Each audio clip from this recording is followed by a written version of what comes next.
आज हम करने वाले हैं डिफेंस ऑफ लखनऊ, जिसे लिखा है अल्फ्रेड लॉर्ड टेनिसन ने। तो सबसे पहले हम इसके बारे में थोड़ी सी जान लेते हैं, जिससे कि हमें समझने में ईजी होगी।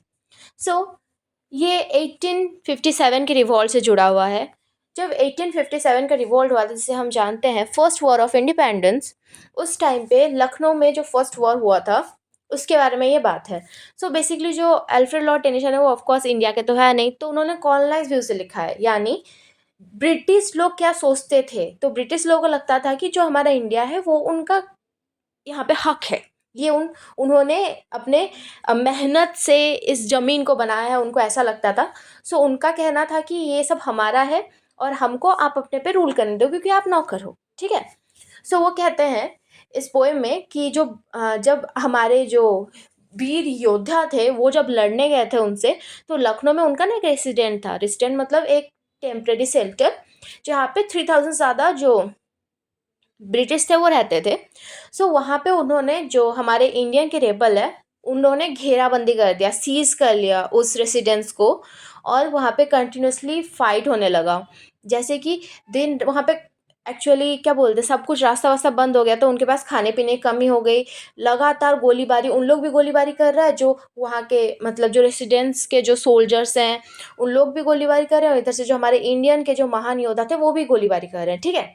सो ये दिखाया जा रहा है एक ब्रिटिश के व्यू से, तो ऑब्वियसली वो अपना ही सपोर्ट करवाएगा, वो थोड़ी इंडिया का देखेगा कि इंडिया के लोग क्यों कर रहे हैं। नहीं, उससे उसे मतलब नहीं है, वो अपने उधर से दिखा रहा है कि हमारे जो लोग थे, हमारे जो ब्रिटिश लोग थे, उन लोग इतना टाइम लड़े उन इंडियन से, और लास्ट में जाके उन्हें उनसे आज़ादी मिली। 87 डेज़ के बाद उन्होंने उन्हें हरा दिया, और फिर से वो अपना लाइफ मतलब वो जीत गए। ये दिखाना चाह रहे हैं बेसिकली। इस पोएम में करेज, यूनिटी और सेक्रीफाइस को दिखाया गया है कि कैसे करके ब्रिटिश सोल्जर इंडियन रेबल से 87 डेज तक लड़े और लास्ट में वो बच गए, ठीक है।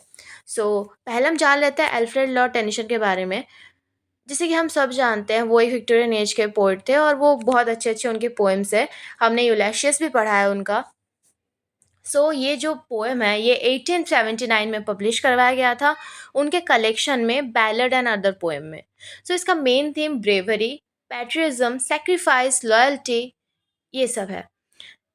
ये एक पैट्रियटिक पोएम है, यानी इसमें वो उनके अकॉर्डिंग, उनके हिसाब से वो देशभक्ति वाला पोएम लिख रहे हैं। इसमें बेसिकली 6 लॉन्ग स्टैंजास हैं। इस जो पोएम में 90s, अप्रॉक्सीमेटली 90s लाइन है, और जिसका राइमिंग स्कीम जो है वो इरेगुलर है, बट जो कपलेट लाइक राइमिंग उसमें किया गया है, यानी दो दो लाइंस का राइमिंग किया गया है, ठीक है।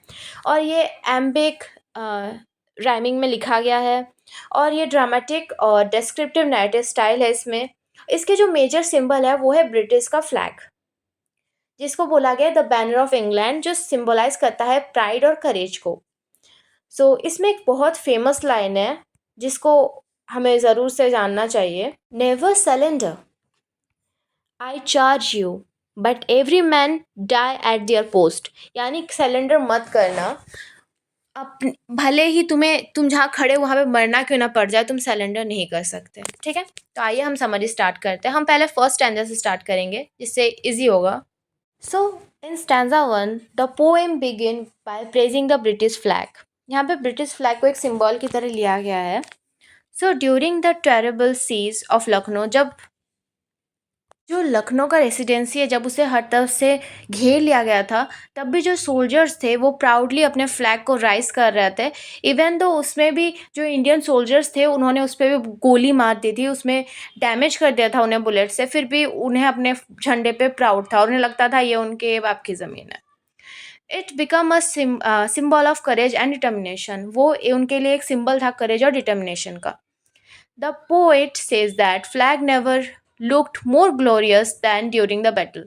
पोइट का यानी अल्फ्रेड लॉर्ड टेनिसन का कहना है कि जो फ्लैग है वो वॉर में ही सबसे ज़्यादा ब्यूटीफुल दिखता है, बैटल्स में ही सबसे ज़्यादा ब्यूटीफुल दिखता है। Even when it was shoot through, the soldier keep rising it again and again.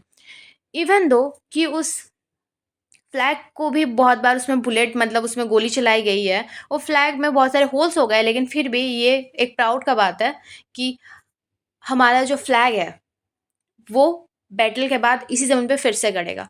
Even when it was shoot through the soldiers keep rising it again again, even though उस मतलब flag को आप कितना बार गोली भी क्यों ना मार दो, फिर भी वो जो सोल्जर्स हैं वो प्राउडली उसे राइज़ करते हैं बार-बार। सो एक लाइन है, एक फेमस लाइन है। सो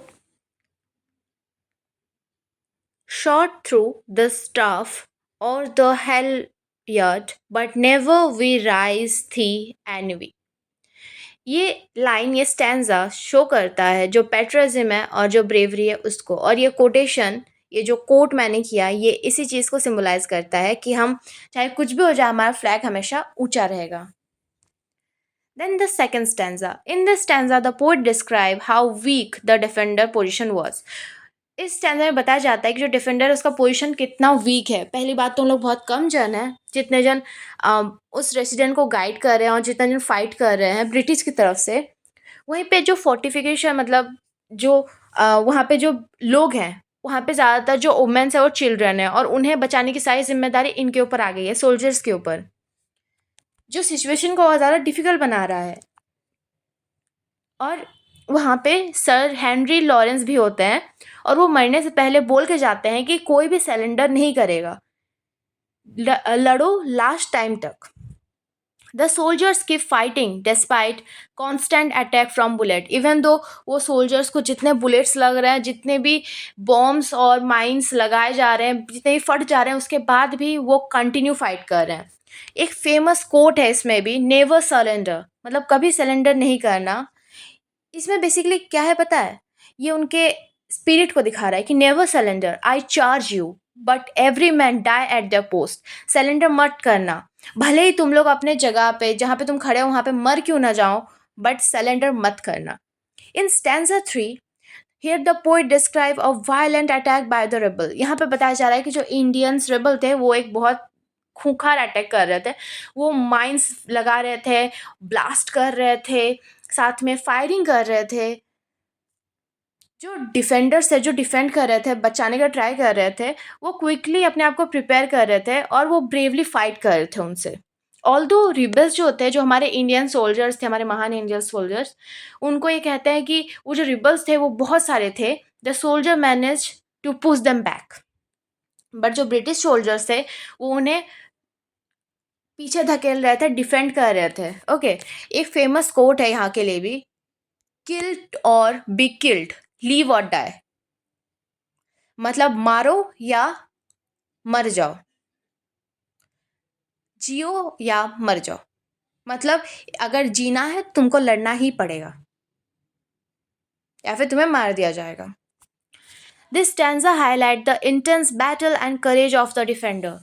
सो ये ब्रिटिश आर्मी को वो प्रेज करे, ऑफ कोर्स क्या बोलते हैं, वो खुद एक ब्रिटिश है तो ऑब्वियसली वो प्रेस करेंगे उनको। वो इंडिया के प्रोस्पेक्टिव से नहीं देख रहे हैं, वो देख रहे हैं कि उनके जो चिल्ड्रेंस है और उनकी वोमेंस अंदर बंद है और फिर ये वॉर चल रहा है। वो नहीं देख रहे कि वो कितना टॉर्चर किया हमारे इंडिया के वोमेंस मेंस को, वो सब उनको नहीं दिखेगा।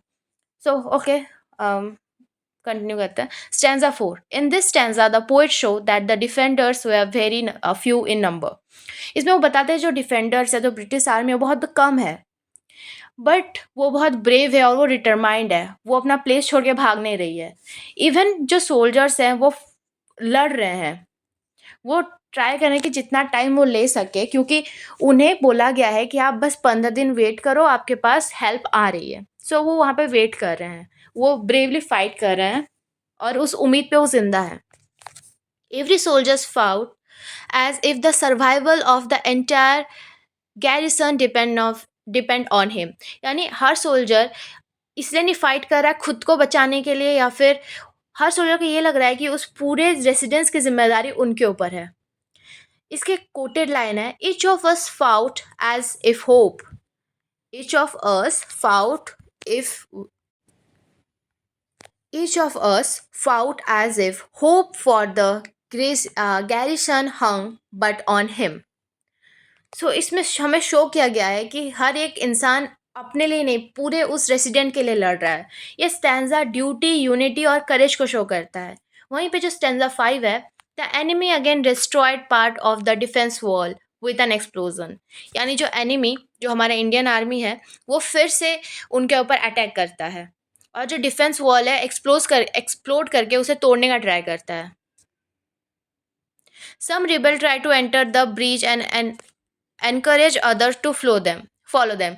कुछ रिबल्स तो ब्रीच के अंदर एंटर भी कर चुके हैं और बाकी लोग को वो इंस्पायर कर रहे हैं कि हमें फॉलो करो। जो ब्रिटिश आर्मी है उन्होंने उन्हें घुसने नहीं दिया। जो डिफेंस है उसने क्विकली एक्ट लिया, उन्होंने फायर किया गन्स को और जो अटैकर्स थे जो आ रहे थे उनको रोकने का ट्राई किया, उन्हें गोली मार मार के उन्हें भगा दिया। ठीक है, जो पोइट थे वो प्रेस करते हैं उन सोल्जर्स को, जो उस इंडियन सोल्जर्स को जो ब्रिटिश का हेल्प कर रहे थे। उनका कहना है कि सारे इंडियन सोल्जर्स बुरे नहीं थे, बहुत जन रिबेल कर रहे थे, मारने के लिए आए थे, फिर भी कुछ इंडियन सोल्जर्स थे जो हेल्प कर रहे थे ब्रिटिश का, जिन्हें हम दोगला कहते हैं इंडिया में। तो ये स्टैंजा क्या चीज़ शो करती है ना, ये स्टैंजा जो क्विक एक्शन है और टीम वर्क को शो करती है। कैसे उन लोग तुरंत, जैसे ही लोग घुसे उन्होंने तुरंत कैसे उन अटैकर्स को भगा दिया।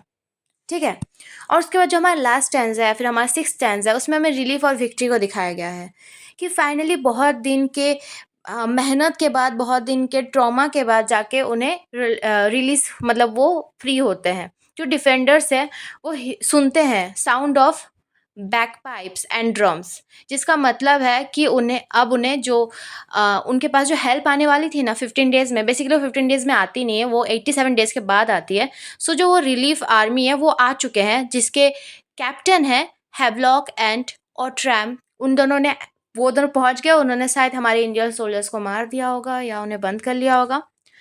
सो इसके बाद उन्हें रिलीफ मिल जाता है। So the poem the people inside the residence become very happy. उस टाइम जो रेसिडेंस के पीपल हैं वो बहुत ज़्यादा खुश हो जाते हैं, यानी ब्रिटिश लोग।